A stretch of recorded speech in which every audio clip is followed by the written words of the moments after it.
Assalamualaikum warahmatullahi wabarakatuh. My name is Muhammad Naufal bin Muhammad Aris, ID 2019511257 from class M3CS 2454A. In this lab, we will learn about VLAN implementation and trunking. Okay, VLAN improve the network performance by separating the large layer 2 broadcast domains into a smaller one. VLANs address scalability, security, and network management. So in general, VLANs make it easier to design a network to support the goals of an organization. Communication between VLANs requires a device operating at layer 3 of the OSI model. And VLAN trunks are used to span VLANs across multiple devices.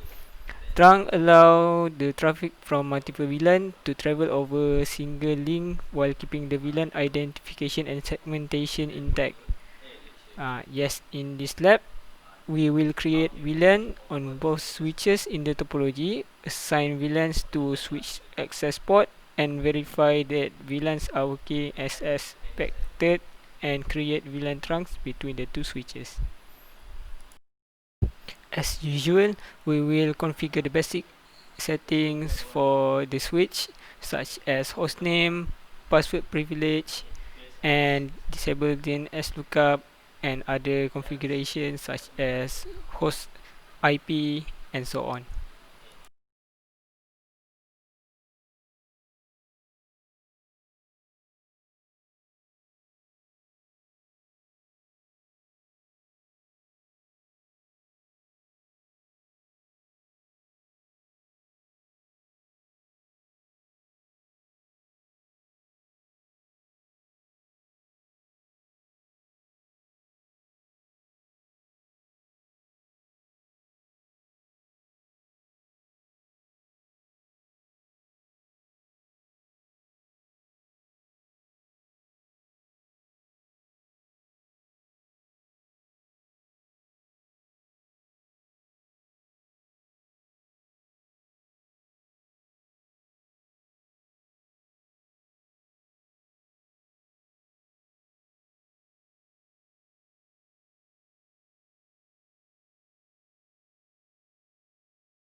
Okay, next we will create and name the required VLANs on both switch from the table given.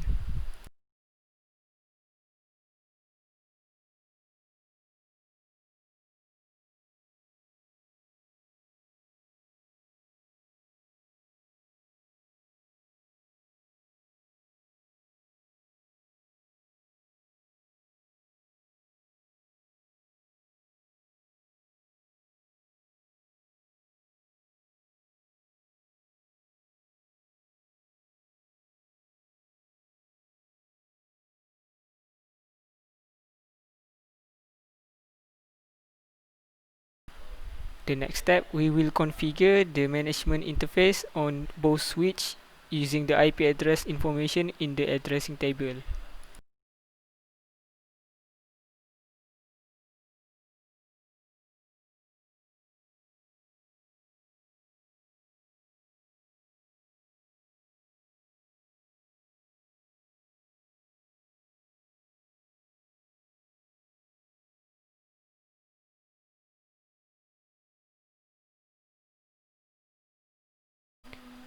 Now, we will assign all unused spot on the switch to the parking lot VLAN configure them for static access mode and administratively deactivate them.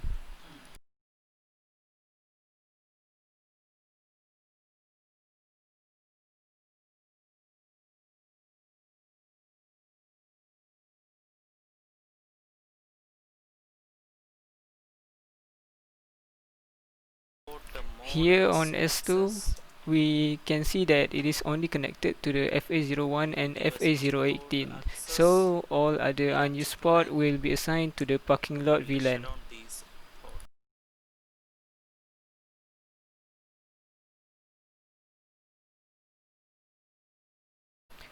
After done creating VLAN on both switches, we will assign the VLANs to the correct switch interfaces by assigning the use port to the appropriate VLANs like shown in the table.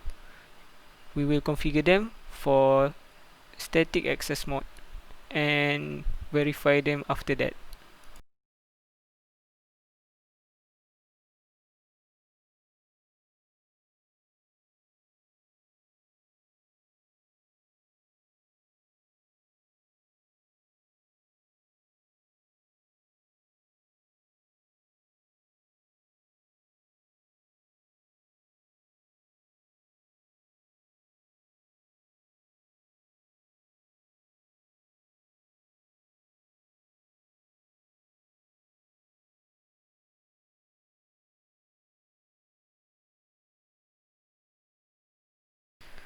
The next step, we will manually configure the F01 as a trunk.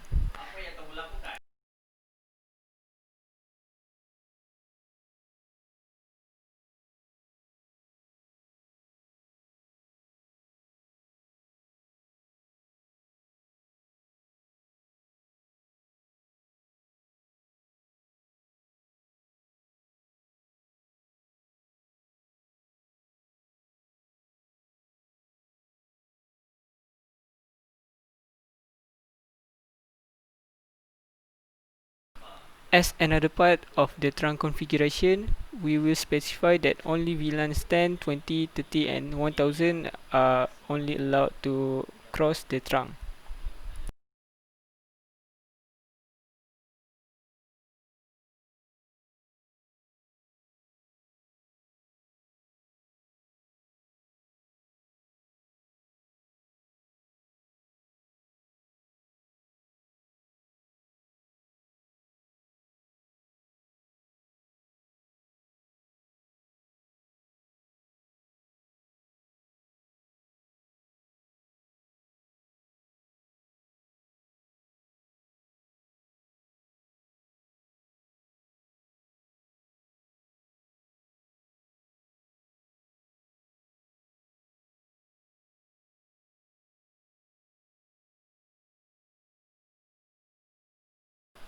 As per instructed, we will use the show interfaces trunk.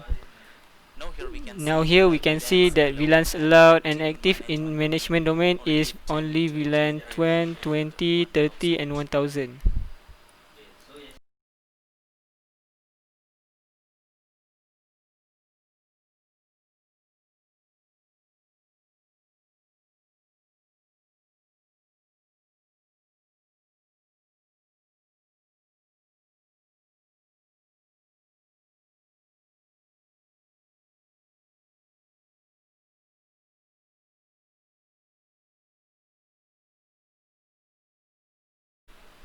On last step, we will verify the connectivity. So for example, the PCA should be able to ping the switch 1 VLAN 20 successfully because the PCA's IP addresses is within the VLAN 20 address. Meanwhile, for PCB to the switch 2, they can't communicate because they are in different VLANs and in different subnet. That's all from me for lab 3.6.2 VLAN implementation and trunking. Thank you.